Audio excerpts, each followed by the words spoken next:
દોસ્તો, જો રોડની અંદર કટ પાડવા જેવી બાબત માટે અવડું મોટું ગામ ભેગું કરવું પડતું હોય તો અહીંયા બીજી તો વાતય ક્યાં આશા રાખવી? સરકાર એમ કહે છે કે ચંદ્ર અને મંગળ ઉપર આપણે પહોંચવાનું છે. ના બાપા ના, મહુવા સુધી પહોંચે એવું કહી દો પેલા. હવે મહુવા પણ તમને મોરે મોરો દઈ દેવા માટે તૈયાર છે. અને આવનારી 2027 ની વિધાનસભામાં મહુવાના લોકો પણ વિસાવદર વાળી કરવાના છે. બોલો, કરવી છે કે નહીં? ગ્રામજનો બધા એકઠા થયા હતા.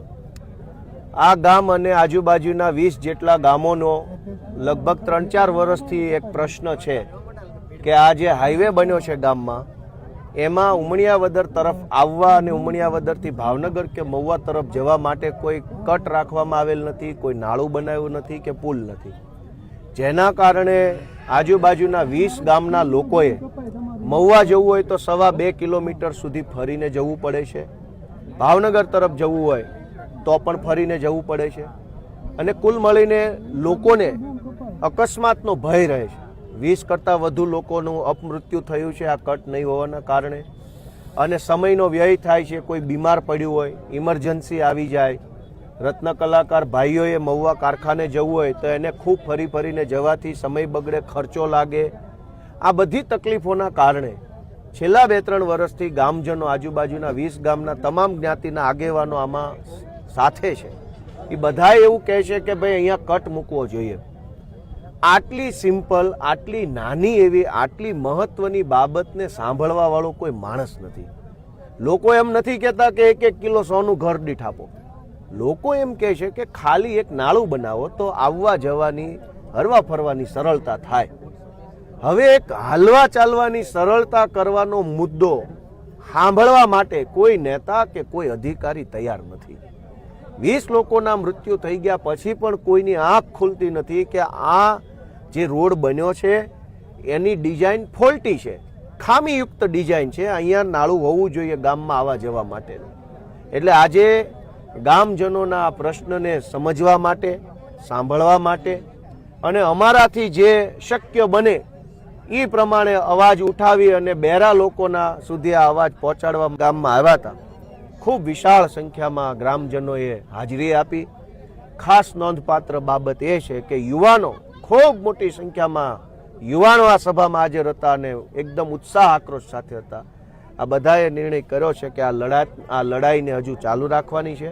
મેં પોતે પણ ગ્રામજનોને બાંહેધરી આપી છે કે હું એક પત્રના માધ્યમથી જે નેશનલ હાઈવે ઓથોરિટી છે એને જાણ કરીશ. આજુબાજુના 20 જેટલા ગામોનો લગભગ 3-4 વર્ષથી એક પ્રશ્ન છે કે આ જે હાઈવે બન્યો છે ગામમાં, એમાં ઉમણિયાવદર તરફ આવવા અને ઉમણિયાવદરથી ભાવનગર કે મહુવા તરફ જવા માટે કોઈ કટ રાખવામાં આવેલ નથી, કોઈ નાળું બનાવ્યું નથી કે પુલ નથી, જેના કારણે આજુબાજુના 20 ગામના લોકોએ મહુવા જવું હોય તો 2.5 કિલોમીટર સુધી ફરીને જવું પડે છે.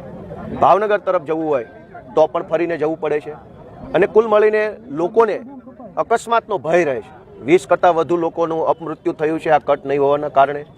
અને સમયનો વ્યય થાય છે. કોઈ બીમાર પડ્યું હોય, ઇમરજન્સી આવી જાય, રત્ન કલાકાર ભાઈઓએ મહુવા કારખાને જવું હોય તો એને ખૂબ ફરી ફરીને જવાથી સમય બગડે, ખર્ચો લાગે.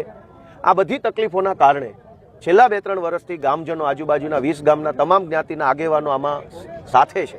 એ બધાએ એવું કહે છે કે ભાઈ અહીંયા કટ મૂકવો જોઈએ. આટલી સિમ્પલ, આટલી નાની એવી, આટલી મહત્વની બાબતને સાંભળવા વાળો કોઈ માણસ નથી. લોકો એમ નથી કહેતા કે 1-1 કિલો સોનું ઘર દીઠ આપો.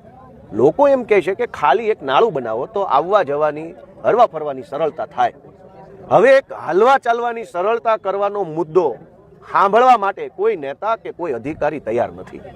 20 લોકોના મૃત્યુ થઈ ગયા પછી પણ કોઈની આંખ ખુલતી નથી કે આ જે રોડ બન્યો છે એની ડિઝાઇન ફોલ્ટી છે, ખામીયુક્ત ડિઝાઇન છે. અહીંયા નાળું હોવું જોઈએ ગામમાં આવવા જવા માટેનું.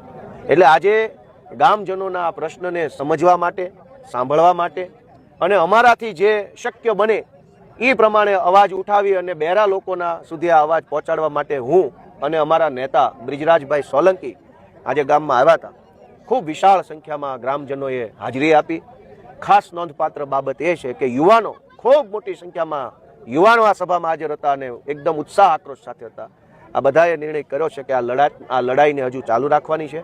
મેં પોતે પણ ગ્રામજનોને બાંહેધરી આપી છે કે હું એક પત્રના માધ્યમથી જે નેશનલ હાઈવે ઓથોરિટી છે એને જાણ કરીશ અને એના સુધી વાત પહોંચાડીશ. આગામી દિવસની અંદર જો આપણે કટ પડવામાં નહીં આવે તો તમે શું કાર્યવાહી કરશો અને જાતે કરશો કે ગયા વખતે ચૂંટણીમાં આ લોકો એક પણ મત નહોતો આપ્યો. બે વાત છે કે ધારો કે અત્યારે ઊભા ઊભા જાતે કટ પાડી દઈએ અને પેલો આવીને બુરી જાય એટલે કાયમી સોલ્યુશન નથી. 2 દિવસ 4 દિવસ હું અત્યારે પાડી દઉં, મને કાંઈ કોઈ ફાંસીની ડર નથી, પણ કેટલા દિવસ ગામજનોને જોઈએ છે કાયમી સોલ્યુશન, આજીવન લાઈફ ટાઈમ, પેઢી દર પેઢી ત્યાં નાળું કે રસ્તો હોવો જોઈએ. આપણે કરી શકીએ છીએ પણ એ પરમેનન્ટ નથી. એટલે પહેલો મુદ્દો એ છે કે લડાઈ અમારી એમ છે કે કાયમી નિરાકરણ આવવું જોઈએ હંમેશા માટેનું. અને બીજી વાત કે ગ્રામજનોએ ગઈ ચૂંટણીમાં કોઈને મત નથી આપ્યા. મેં પણ આજે મારા વક્તવ્યમાં ગામજનોને વિનંતી કરી કે કોઈને મત નહીં આપો તો કોઈ નહીં સાંભળે. એટલે રાજનીતિમાં જે પાર્ટીને મત આપો એ સાંભળે એવી આપણી અપેક્ષા હોય.